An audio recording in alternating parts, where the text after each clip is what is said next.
Bonsoir, je suis heureuse de vous retrouver avec un peu de retard. Je voudrais m'en excuser, enfin je voudrais que vous m'excusiez plutôt.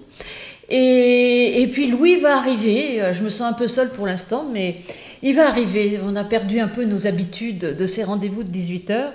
Et finalement, bah voilà, on est déconfinés, on fait n'importe quoi. Donc, mais vous inquiétez pas, il arrive. En attendant, je vais essayer de répondre à quelques questions toute seule. Donc, je me disputerai pas avec moi-même. Donc, c'est déjà un avantage ou un inconvénient, je sais pas. Une première question, je vais répondre rapidement parce que j'ai bien aimé cette définition. Il s'agit de l'écrivain anglais Chesterton qui a inscrit en sous-titre de son ouvrage Le Monde. Comme il ne va pas, ce sous-titre donc c'est « Ce qui mesure une bonne religion, c'est que l'on peut s'en moquer ». J'ai trouvé que finalement c'était une bonne définition. Une bonne religion, on peut s'en moquer. En effet, moi je trouve après tous les débats qu'il y a eu, il y a déjà maintenant un certain temps sur les caricatures, et donc finalement une bonne religion c'est une religion dont on peut se moquer, et quand on ne peut pas s'en moquer, elle tombe dans le fondamentalisme, dans l'extrémisme, donc on peut s'en moquer. Je ne vous dis pas que ça nous fait toujours plaisir, à nous les chrétiens, quand on se moque de notre religion, mais finalement, l'humour c'est important. On a toujours dit que Dieu était amour, mais Dieu est humour aussi. Donc on peut s'en moquer. Et peut-être que c'est ce qui caractérise de manière importante une bonne religion. Bonne religion, on peut s'en moquer. Qu'est-ce que tu en penses, toi ? Je me moque de moi parce qu'avec le déconfinement, j'ai perdu le sens du temps et j'arrive en retard. Voilà. Heureusement que Florence est là et qu'elle tient les manettes du navire. Si Noé avait été aussi doué que moi, je ne sais pas où il aurait atterri. Pas seulement à Ararat, en tout cas. Donc, je sais pas. Donc, voilà. Donc, on a traité la question, cette première question. Ensuite, une question. Alors, je la reprends parce que du coup, de toute façon, j'avais préparé, mais j'ai pas tout eu. J'ai pas tout bien fait non plus. Une question qui n'est pas interdite, contrairement à ce que nous dit cette auditrice. Alors, je sais pas s'il faut dire auditrice, spectatrice. Comment on appelle quelqu'un qui regarde sur YouTube ? Je ne sais pas. C'est quelqu'un qui est protestant et une dame qui est protestante unitarienne et qui nous pose quelle aurait été, à votre avis, la réaction de Jésus s'il avait su que la plupart de ses héritiers, les catholiques, puis Luther et Calvin, le diviniseraient dans le dogme de la Trinité. Je te laisse commencer à répondre. J'ai essayé de tuer le temps d'attendre qu'on arrive. Donc, qu'est-ce qu'aurait pensé Jésus ? Ça, je pense que c'est... D'abord, je ne suis pas sûr que ce soit une bonne façon de réfléchir. Oui. C'est-à-dire, est-ce qu'on peut revenir en arrière et est-ce que Jésus pourrait être le juge de ce que nous pensons aujourd'hui ? Jésus, évidemment, était quand même lié à son époque et par conséquent, il a lancé des choses qui ne lui appartiennent pas forcément ensuite.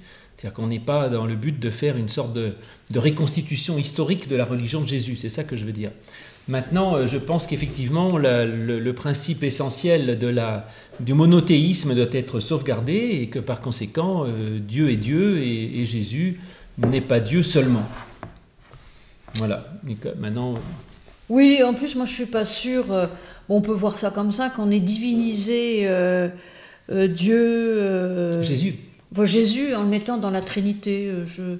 C'est le Fils qu'on a, mais est-ce que le Fils est Jésus ? Ça, c'est une autre question. C'est compliqué. C'est effectivement la Trinité mal comprise, on en a déjà parlé, veut diviniser Jésus. En fait, la Trinité, telle qu'elle est définie officiellement jusqu'au 3 ou 4e siècle, c'est pas Jésus de Nazareth qui est le Fils, c'est pas le Jésus historique, c'est ce qui est divin et incarné en Jésus. C'est-à-dire que Jésus est l'incarnation d'une partie divine qui est pleinement Dieu. Et autrement dit, le message de la Trinité est souvent mal compris, et je crois que ça entraîne effectivement des problèmes qui sont, qui font que quand les musulmans reprochent aux chrétiens de ne pas être absolument monothéistes, dans certains cas, ils ont raison. Mais je ne crois pas que ce soit impliqué ni par l'Évangile, effectivement, ni par la prédication du Christ, ni même par une doctrine de la Trinité, si on l'entend comme elle a été définie. Voilà, et puis je crois que si on est ennuyé avec la Trinité et qu'on a du mal à comprendre, mais on peut très bien être un bon chrétien ou une bonne chrétienne sans être trinitaire. On a le droit d'être unitarien. On a le droit d'être unitarien. Puis bon, comme tu l'as dit, de toute façon, la Trinité répond à des questions qui datent du 1er, 2e et 3e siècle, qui ne sont plus les nôtres aujourd'hui. Et je pense que, même si moi je suis assez trinitaire, de toute façon, la définition que j'ai de la Trinité n'a rien à voir avec ce qui a été défini par les premiers conciles œcuméniques. Donc, soyez unitariens, c'est pas grave, hein, franchement. Voilà. Et ne vous soignez pas, et c'est pas une question interdite. C'est pas une maladie d'être unitarien. C'est pas une maladie. Restez unitarien. Le principal, c'est d'aimer Dieu et son prochain. Ça me semble un bon programme. Ouais, c'est déjà pas mal. Hein. C'est déjà assez compliqué. Donc, après, qu'est-ce que je pourrais... Alors oui, mais ça, il me semble qu'on avait déjà répondu, mais enfin, comme tout le monde ne nous écoute pas à chaque fois, et puis on va le dire différemment, dans c'est Jean 14, je crois, hein, comment interpréter la parole de Jésus? Personne ne vient au Père si ce n'est par moi. Donc il dit ça juste après avoir dit « Je suis le chemin, la vérité et la vie ». Doit-on conclure que seuls les chrétiens pourront connaître Dieu? Bon, moi j'ai une idée, mais toi aussi, mais il me semble qu'on avait déjà plus ou moins répondu. Oui, bien sûr. Alors, effectivement, l'idée, c'est que on peut l'interpréter en tout cas en dépersonnalisant, c'est-à-dire en disant qu'il ne s'agit pas forcément de connaître Jésus lui-même, puisque c'est vrai, il y a des gens qui ne connaissent pas le Christ, qui sont nés peut-être dans d'autres civilisations, d'autres cultures, et je ne crois pas qu'ils soient nécessairement perdus pour autant. Et d'ailleurs, Paul envisage le cas quand il dit quand les païens qui n'ont pas la loi font quand même les œuvres de la loi, oui. Eh bien d'une certaine façon ils sont sauvés parce qu'ils montrent que la loi est comme gravée dans leur cœur sans même qu'ils le sachent. Oui. Et donc autrement dit, je crois qu'il y a des gens qui... Jésus de toute façon est le chemin, mais ce qui est le chemin, c'est sa prédication et son exemple. Autrement dit, la prédication du Christ, c'est le seul chemin, c'est-à-dire l'amour, le pardon, la grâce, le service, l'humilité et la paix. Ça, c'est le chemin qui mène au Père et il n'y a pas d'autre chemin que cela. Et ça, je crois que c'est vrai. Maintenant, il y a des gens qui peuvent marcher sur ce chemin sans connaître personnellement Jésus-Christ parce qu'il y a des gens qui vivent d'amour, de grâce et de paix. À ce moment-là, ils sont sur le chemin. Mais je crois qu'effectivement, je suis prêt à dire qu'il n'y a pas d'autre chemin pour mener à Dieu, au salut ou à la vie, que la prédication du Christ, c'est-à-dire l'amour, le pardon, la grâce, la paix et la fraternité. Et que d'ailleurs Jésus n'a pas il n'est pas le seul forcément de monopole, je dirais, de la prédication de l'amour. Il n'y a pas que le Christ qui dit qu'il faut pardonner. Par conséquent, Jésus n'est pas un chemin qui exclurait tous les autres. Et qu'il y a beaucoup de gens qui peuvent marcher sur le chemin du Christ même s'ils ne le connaissent pas. Oui, mais je te rejoins. De toute façon, on peut avoir plusieurs lectures. On peut avoir une lecture en effet très restrictive, très exclusive, en disant si vous n'aimez pas Jésus, confessez Jésus, c'est foutu pour vous. Mais on peut aussi entendre, parce qu'il dit juste avant, je suis le chemin, la vérité et la vie. Et ce je suis le chemin, la vérité et la vie, c'est pas forcément uniquement sa personne. C'est-à-dire que si on est sur un chemin de vérité et de vie, si dans notre existence, on s'ouvre à la vie et on est capable que les autres puissent s'ouvrir à la vie, voilà, on est sur le bon chemin. Alors même si on ne connaît pas Jésus, alors c'est vrai que la prédication du Christ, c'est ça. Comme tu dis, c'est l'amour, la paix, la joie. Et c'est déjà extrêmement complexe. Donc, moi, j'ai une vision assez large. Large, inclusive, comme on dit, c'est un mot à la mode, de ce « je suis le chemin, la vérité et la vie ».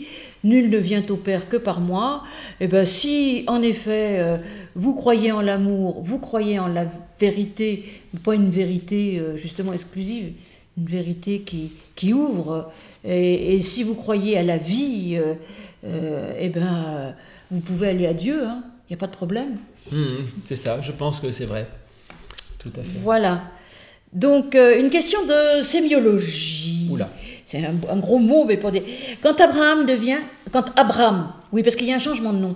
Il y a dans la Bible plusieurs fois des changements de nom. Alors, Abraham devient Abraham, Sarai devient Sarah. Alors, qu'est-ce que c'est important ? Voilà, qu'est-ce que ça signifie ? Évidemment que c'est important parce que les noms dans la Bible définissent en général la personne. Tout à fait. Et que par conséquent, un changement de nom, c'est aussi quelque chose qui se change dans la personne, dans la personnalité de l'individu. Et donc certainement qu'Abraham, il y a eu un changement en lui qui a fait que tout à coup, il a été capable d'enfanter, c'est-à-dire qu'il a eu une fécondité dans sa vie alors qu'avant, il n'en avait pas. Alors, en général aussi, dans la Bible, les noms propres ont un sens, une signification. Avram, ça veut dire un père élevé, et Avraham, c'est le père d'une multitude. Et on peut dire qu'effectivement, Abraham au début se considérait lui comme quelqu'un d'extrêmement important, comme étant le centre de tout. Et tant qu'on se considère comme au-dessus de tout le monde, eh bien, il n'y a aucune fécondité possible dans notre vie et ça devient très compliqué de donner parce qu'on se considère meilleur que tout le monde.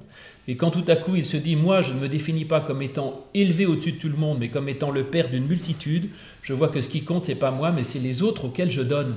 Donc il y a un changement radical de positionnement par rapport au monde qui, à mon avis, fait que tout à coup, il peut enfanter. Oui, et pour Sarah, il y a quelque chose aussi de la fécondité, enfin, puisque Sarai, ça veut dire ma princesse, C'est ça. Et Sarah, c'est juste princesse. Donc c'est important parce que dans ce Sarai, il y a une espèce de mainmise sur elle de la part d'Abraham, et qu'en fait, on comprend qu'il faut qu'il la lâche et qu'il fasse qu'elle devienne une princesse et pas forcément sa chose qui s'accaparerait. Et d'ailleurs, c'est après qu'elle va pouvoir ne plus être stérile et enfanter. Donc voilà, Abraham est invité à faire que son épouse ne soit pas sa chose. Et je pense que vous pouvez entendre ça, pas que pour Abraham et Sarah. Alors, Marie Balmary, qui est bien connue, là, qui a écrit un certain nombre de livres qui sont tous très appréciés et à juste titre, dont Le sacrifice interdit, donne une autre interprétation à cette question. Elle dit que le H qu'on rajoute dans Abraham est en hébreu la marque du féminin. Oui. On m'apprend dans les premiers cours d'hébreu que Sous, par exemple, c'est le cheval et Sousa, c'est la jument. Donc quand on rajoute un H à un mot, ça marque le féminin. Et donc Avram à Avraham, on rajoute le He, qui est la marque du féminin. C'est-à-dire qu'on donne une sorte de dimension de féminité, ça c'est bien pour toi qui défends la féminité, une féminité à Abraham, et qu'avant c'était un gros macho finalement qui n'avait aucune fécondité possible, et après il découvre une sorte de féminité. Alors je ne veux pas tomber dans les stéréotypes et dire ce que c'est que la féminité, mais en tout cas il y a quelque chose. Et inversement, d'ailleurs Sarai, alors bon, ça elle dit quelque chose, Balmary, mais je pense qu'elle a tort. Elle prétend que le He en fait a une forme de cavité, donc effectivement comme le sein maternel qui est accueillant, et que le Yod c'est un bâton comme un symbole phallique. Alors c'est totalement faux parce qu'en hébreu, en proto-hébreu, le He ne ressemble absolument pas à un phallus et le He ne ressemble absolument pas à un vagin et le Yod à un phallus, donc ça ne marche que dans l'hébreu post-rabbinique ou je sais pas quand, enfin l'hébreu carré du temps de Jésus, mais pas du tout quand le texte a été écrit. Mais donc elle dirait que Sarai, justement, avant, accède, elle, au contraire, à la féminité aussi, puisque justement, avant, il y a Sarai, il y a le Yod masculin, tout à coup, enfin, elle a le droit d'être femme, et qu'avant, on lui demandait de tout maîtriser, d'être une sorte de personnage viril, qui, du coup, ne pouvait effectivement pas enfanter. Donc ce serait là, quand même, dans les deux cas, l'idée que la virilité pure n'est pas très féconde. Non. D'ailleurs, les femmes sont faites pour enfanter, les hommes sont faits pour faire la guerre et donc pour tuer. Ça, c'est ce qu'on m'a appris au service militaire. C'est bien, tu as fait ton service militaire. Donc, voilà, pour Abraham et Sarah, vous savez à peu près tout. Donc, une question d'actualité, est-ce que je vais la poser, celle-là? Oui. Hein. Si c'est l'actualité, je ne sais pas y répondre, donc il faut que tu saches y répondre, toi. Il marque plutôt pour Florence, il y a marqué. Tu vois, je m'en doutais, ils savent que moi, je n'ai rien à dire sur l'actualité. Non, mais ce qui m'ennuie un peu, c'est que c'est toujours, parlant de nos frères catholiques, j'ai toujours un peu de mal, parce que le monde catholique est un monde divers, varié, avec plein de belles choses. Et c'est vrai que récemment, il y a eu quand même pas mal de scandale, entre guillemets, de choses qui sont remontées, avec une des dernières en date, l'histoire de Jean Vanier, qui était qui est le fondateur d'une très belle œuvre, d'ailleurs, qui s'appelle L'Arche. Et visiblement, il a eu des rapports pas très... Alors, la question, c'est pas tellement par rapport à Jean Vanier, c'est parce que l'Église catholique n'a aussi pas trop tendance à mettre les chefs sur des piédestaux. Je savais pas que c'était un piédestal au pluriel, et à trop les valoriser. Alors, en effet, certainement que la place du prêtre ou du fondateur, là en l'occurrence d'une communauté, est très importante et prépondérante, et fait que du coup, on peut en profiter et profiter un peu des autres. Mais ça c'est pas que pour l'Église catholique, je veux dire, c'est vrai dans l'éducation, même nationale. Il y a quand même des enseignants qui ont eu des belles dérives. C'est vrai dans le monde du sport, c'est même dans le monde de la culture. C'est-à-dire que dès qu'on a de l'emprise sur quelqu'un, eh ben, tout le monde ne le fait pas, et heureusement. Je dirais même que c'est une grande minorité. Mais je veux dire, dès qu'on a de l'emprise sur quelqu'un, eh ben, on peut en effet profiter et jouer de son autorité, qui n'est pas une vraie autorité, puisqu'elle est faite pour écraser, et profiter des autres, y compris sexuellement, des enfants, enfin bon. Mais je pense qu'en effet, la position, le fait que dans l'Église catholique, il y ait une hiérarchie qui surplombe quand même, n'aide pas.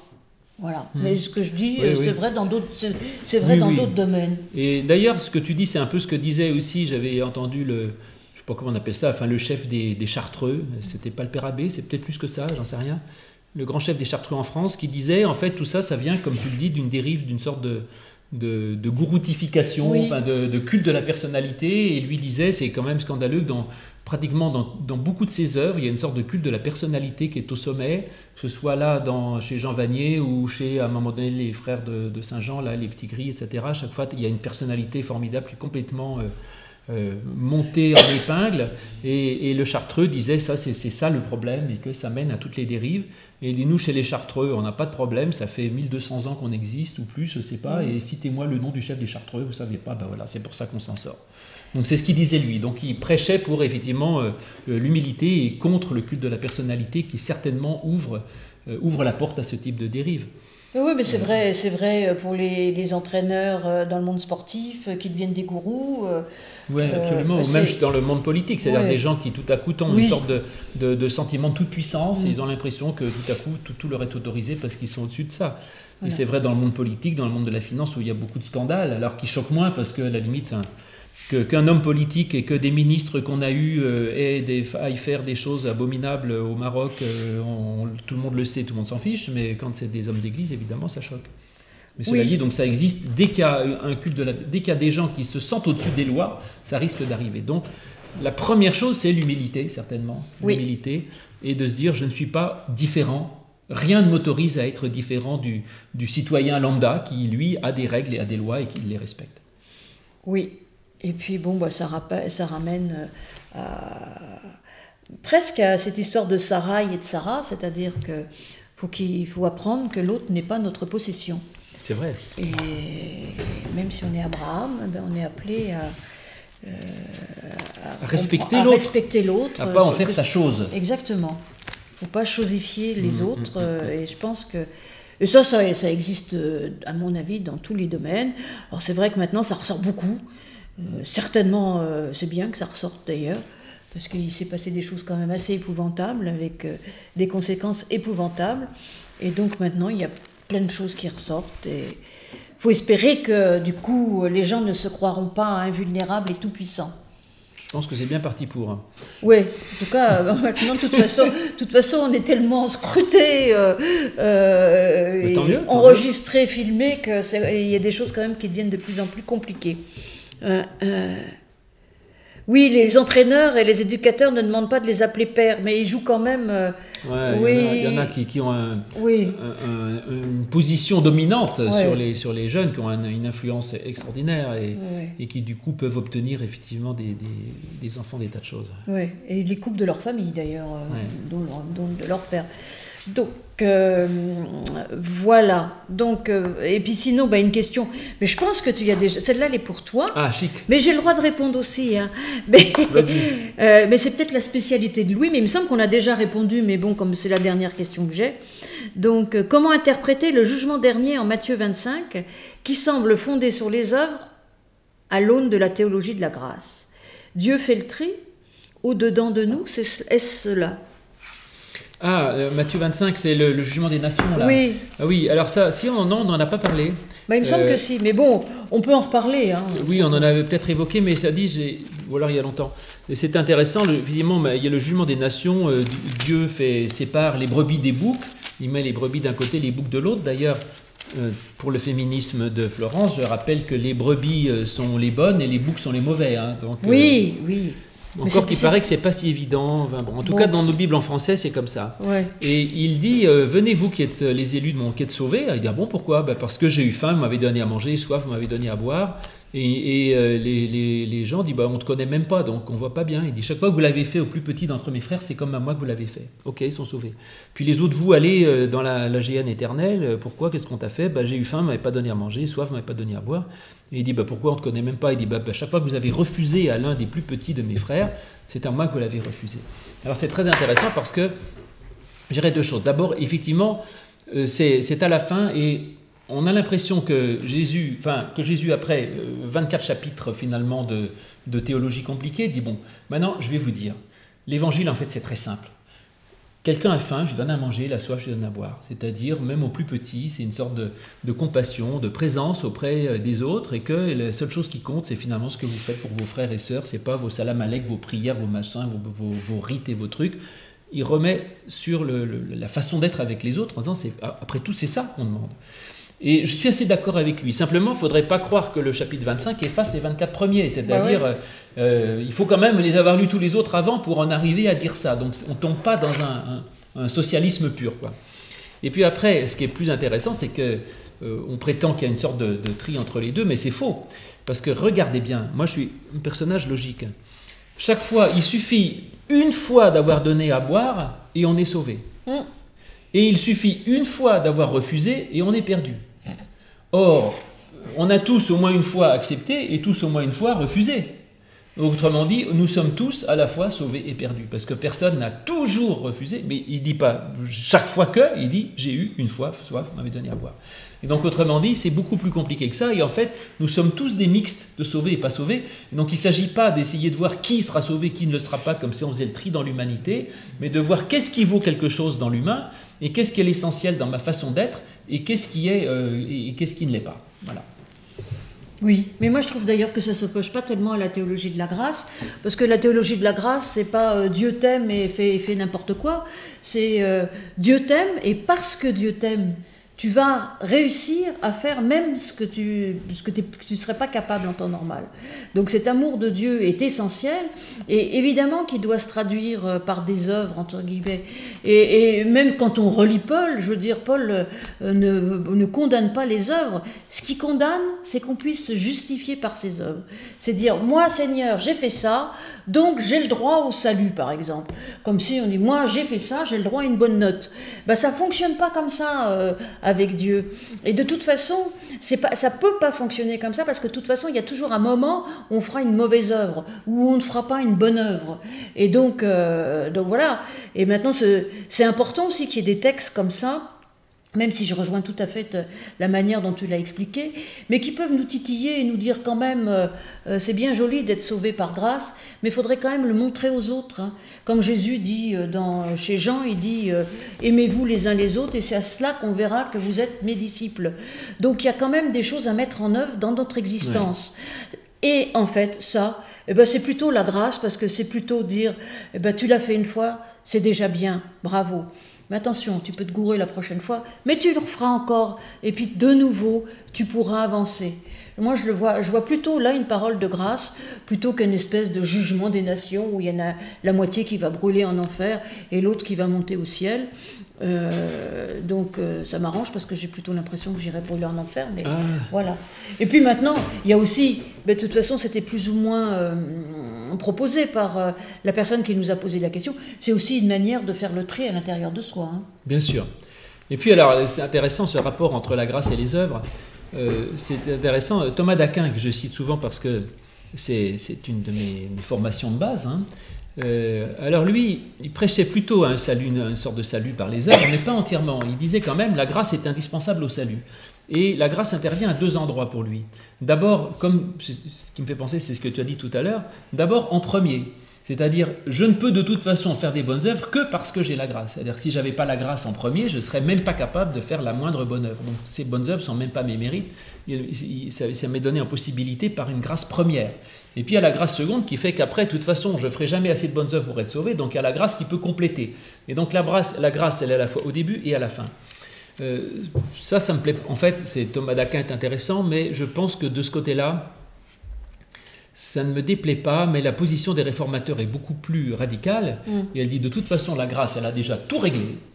Et ensuite, rempli de reconnaissance, de joie et de bonheur d'avoir été sauvé, je fais le bien que je peux, mais qui, de toute façon, n'a rien à voir dans la question de mon salut. Donc, il n'est même pas de question de savoir s'il y a besoin de compléter ou pas. De toute façon, je suis déjà sauvé. Et ça, moi, ça me plaît beaucoup. Mais cela dit, je prêche parfois un petit peu la prédication de Thomas d'Aquin, parce que dire aux gens, vous êtes déjà sauvés, ils ne le croient qu'à moitié. Et leur dire, bah, écoutez, vous êtes déjà sauvés, d'accord, faites ce que vous pouvez. Ok, je fais ce que je peux, mais j'arrive pas, je vis pas bon. Eh bien, ça fait rien. Dieu complète. C'est-à-dire, Dieu paye le reste de la note. C'est aussi assez beau comme idée. Donc finalement, la grâce, elle est partout, avant, pendant, après, et elle est de toute façon complète. Et sans elle, on ne ferait rien. Ça, je suis bien d'accord. Oui, voilà. Et moi, je te rejoins. Bon, cette grâce, la grâce est vraiment première. Mais il ne faut pas négliger les œuvres. Voilà. Oui. Et oui, parce qu'on a tendance à dire que parce qu'on est sauvé. Moi, souvent, j'ai des discussions avec des amis catholiques qui me disent bah, vous êtes sauvés par grâce, alors tout baigne pour vous. Bah non. D'abord, être sauvé gratuitement et gracieusement, ça peut entraîner une grande culpabilité. Parce que même dans la vie, quand on nous donne les choses gratuitement, bah, on a du mal quand même. Savoir vraiment qu'on y est pour rien. C'est pas si simple, et ça donne une vision, ce qui était d'ailleurs la vision de Luther, plutôt, on va pas dire négative, mais plutôt pessimiste, merci, pessimiste de l'être humain. C'est-à-dire que, et donc, trop de grâce, ça peut entraîner une espèce de culpabilité, et puis de se dire, de toute façon, je suis nul, je vaux rien, c'est Dieu qui fait tout. Mais je pense que c'est plus compliqué que ça. Je veux dire que si Dieu nous aime et si Dieu nous sauve, c'est parce qu'au fond de nous, il y a quand même quelque chose de pas si mal, et qu'on est amené à le découvrir sous le regard de Dieu. Et on est amené à découvrir la même chose chez l'autre. Et je pense que si Dieu nous aime, c'est pas parce qu'on est nul. Si Dieu nous aime, c'est parce qu'il sait que quelque part, on est capable de faire un peu de bien. Mais bon, c'est ma vision. Moi, je suis optimiste, donc... Mais bon, faut toujours... Mais c'est vrai qu'il y a eu des dérives. C'est le oui, problème des puritains. Oui. Alors, qui font les délices évidemment des cinéastes, des gens qui font les cinéastes. Dès qu'on fait un film sur un protestant, c'est forcément des puritains du 19e siècle. C'est les westerns, hein. Et les westerns, et puis même là, il y avait l'histoire du ruban blanc, je sais pas quoi, le petit garçon qui a été maltraité. Après, tu as les puritains qui sont exigeants avec tout le monde, qui couchent avec leur femme 3 fois par an pour faire 3 enfants. Enfin bref, des choses qui sont toujours habillés en noir. Enfin, et ces puritains plaisent beaucoup, évidemment, sont très romanesques et vivaient dans une culpabilité permanente de ce que tu dis. C'est-à-dire, on leur disait, vous êtes sauvés par grâce, mais à ce moment-là, ça crée une sorte de dette infinie et que je n'aurais jamais fini de payer. Donc finalement, tout à coup, ce message de la grâce devient à l'inverse un message de la dette. C'est très étonnant. Donc c'est une perversion du système. Alors maintenant, comment faire en sorte qu'on puisse accepter le cadeau sans pour autant s'en sentir redevable? Alors toi tu dis il faut participer un peu, c'est ce qu'on dit aux pauvres, on dit ok je veux bien vous payer votre billet de train, mais vous payez quand même 5 € pour qu'il ait l'impression de participer. Je n'ai pas dit qu'il fallait participer. Hein. Mais bon. Mais si, tu fallait qu'au moins qu'il y ait un petit peu d'œuvre de notre part, et qu'il y ait forcément un petit quelque chose de nous. Ah non, pour non, j'ai pas dit ça, j'ai dit il faut recevoir la grâce gratuitement. Et puis après, c'est parce qu'on reçoit la grâce gratuitement qu'on peut être capable de participer. C'est pas...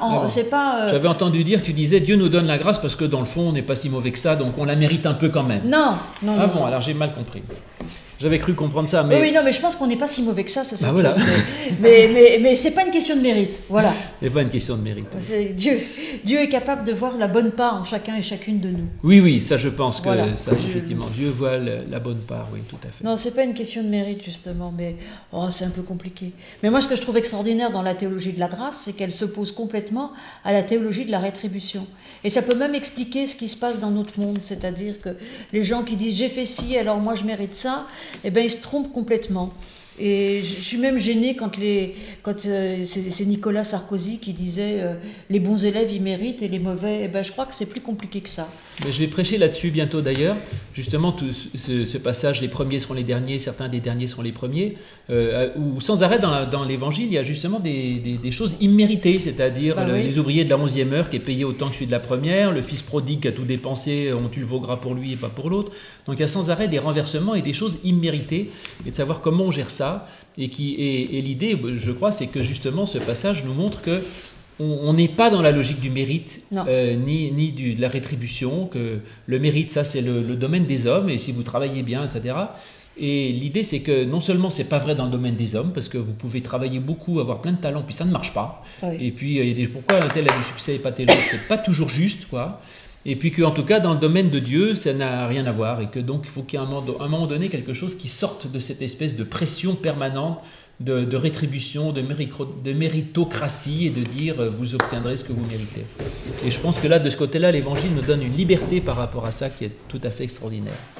Bon, on attend impatiemment ta prédication là-dessus. Oui, je vais travailler. Donc, nous, on se retrouve. Alors, quelques petites annonces. On se retrouve demain soir et après-demain soir, juste pour 3-4 minutes d'une question avec une réponse. Il paraît qu'il fallait le faire en 2 minutes, mais moi, j'arrive pas. Mais je vais essayer, je vais me forcer.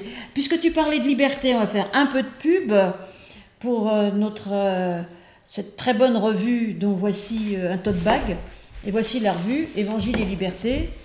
Donc, alors ça, c'est notre ami, le pasteur James Woody, qui est pasteur à Montpellier, qui nous écoute de temps en temps, peut-être là, et qui nous l'a envoyé. Alors, il nous a envoyé à chacun un petit sac. Voilà. Alors, Évangile et Liberté, seule revue de théologie destinée au grand public, je dirais, pas aux professionnels de la théologie, qui propose à chaque fois des réflexions plutôt libres, plutôt libérales, d'ailleurs, ils se définissent comme telles, hein. Oui. Mais c'est effectivement une bonne revue. Surtout qu'il n'y a pas que des libéraux qui écrivent dans... Non, absolument, oui, c'est ouvert, et c'est vraiment intéressant, c'est bien. Évangile et Liberté, et puis j'ai connu une Polonaise qui le lisait au petit déjeuner, ça veut dire que c'est particulièrement fort, quoi, c'est ça. Oui, et puis c'est donc... fort en goût, donc, et ça fait réfléchir, donc c'est très bien, et donc voilà. Donc voilà, vous pouvez vous abonner, de toute façon vous tapez sur Google Évangile et Liberté, vous saurez tout. Il doit y avoir des articles en accès libre, ça vous donnera un avant-goût de cette revue. Oui. Alors sinon, demain et après-demain, pour des questions sans réponse, là, enfin pour des réponses aux questions, mais ce n'est pas vos questions, et il n'y a pas d'interactivité comme là. Dimanche matin, moi je vous retrouve pour le culte. Libéré de quoi, libéré pourquoi, vous saurez tout là-dessus. Et puis on se retrouve aussi lundi, mardi pour un jour une question, et mercredi prochain à 18h, et c'est promis, on sera à l'heure tous les deux. J'espère, j'essayerai. Voilà, au revoir et à bientôt. Merci.